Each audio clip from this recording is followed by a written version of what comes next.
Back at Atlanta Braves spring training, Ben Ingram, Kevin McAlpin with you here on 680 The Fan. Happy you could join us. It's a brand new week. It's a Monday. Braves take on the Pirates today. In fact, they're getting ready for the ball game right now. But we were able to speak with Braves General Manager Alex Anthopoulos just a few moments ago, and this video is going to be about opening day.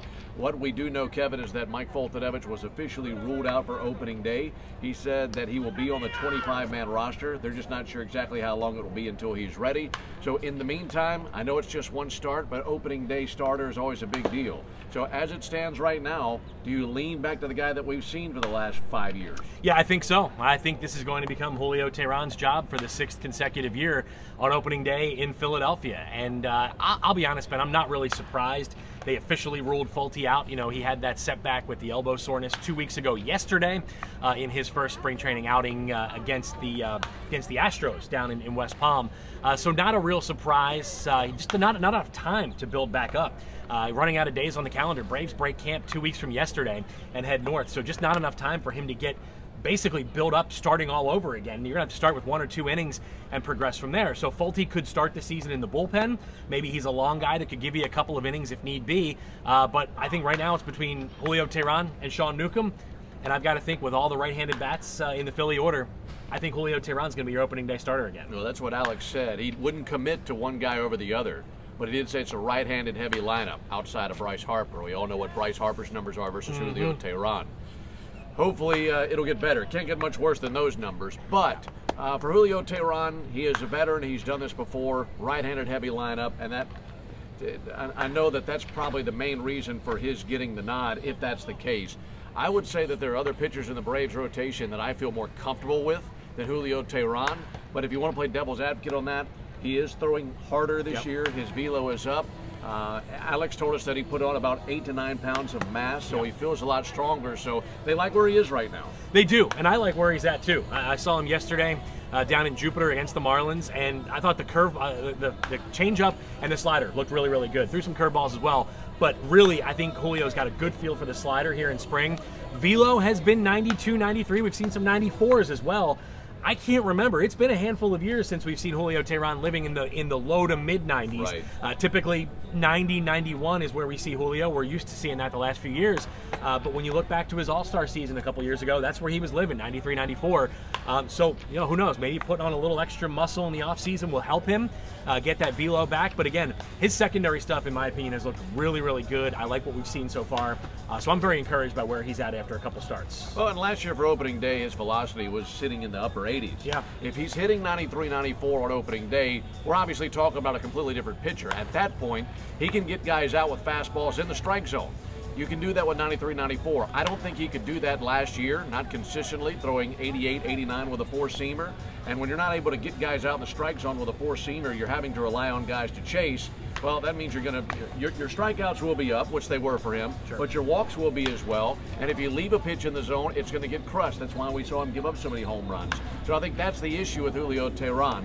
So I believe that as far as being out there, handling the situation, he's done that so many times before. From that standpoint, you're in good shape.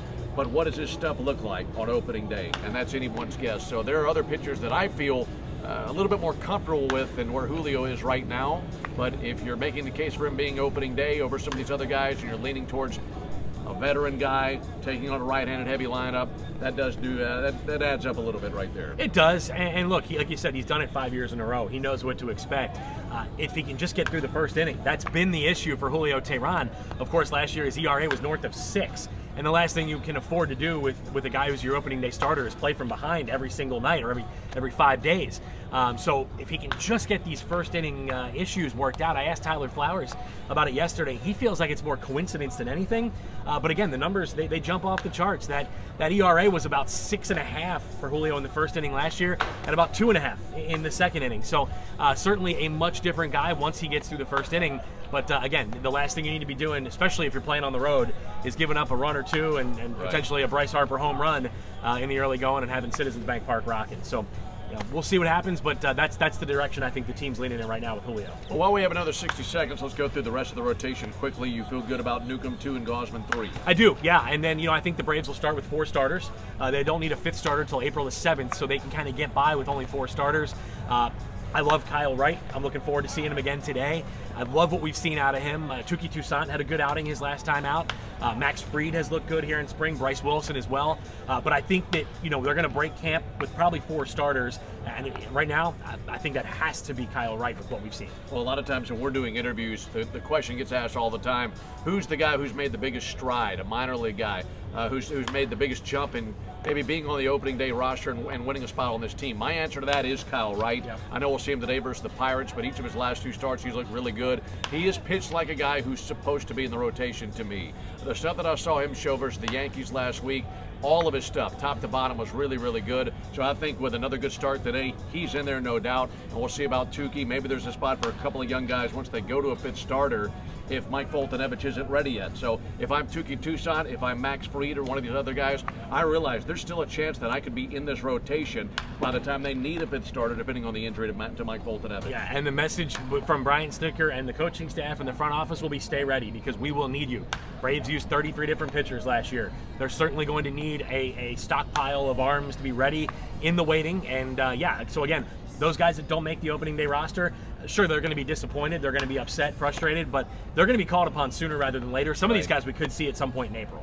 One last thing, AJ Minter, what's the latest on him? Has not thrown yet. I talked to AJ this morning, still kind of being, you know, eased along. I think he's feeling a lot better, but the Braves are, you know, like we've seen with a lot of guys, erring on the side of caution right now, easing him along. Hopes to start playing catch here in the next couple of days. Feels like he only needs 2 or 3 appearances to be ready. So, you know, for these 1-inning guys, it's a lot easier to get them ready than it is for a starter that has to make 4 or 5 outings. So Minter, hopeful, optimistic he'll be able to get on a mound here sooner than later. And Max Fried with the cut on his pinky finger, yeah, he's close to throwing, isn't he? He's fine, yeah, he's fine. There's no issues there. And again, if that was a regular season game, you're not even probably seeing him come out of the ball game. So a really freak thing with his fingernail clipping the top of his pinky finger. So yeah, Max Fried's just fine as well. All right, so that's a good update on the pitchers and the starting rotation for Brave Spring Training.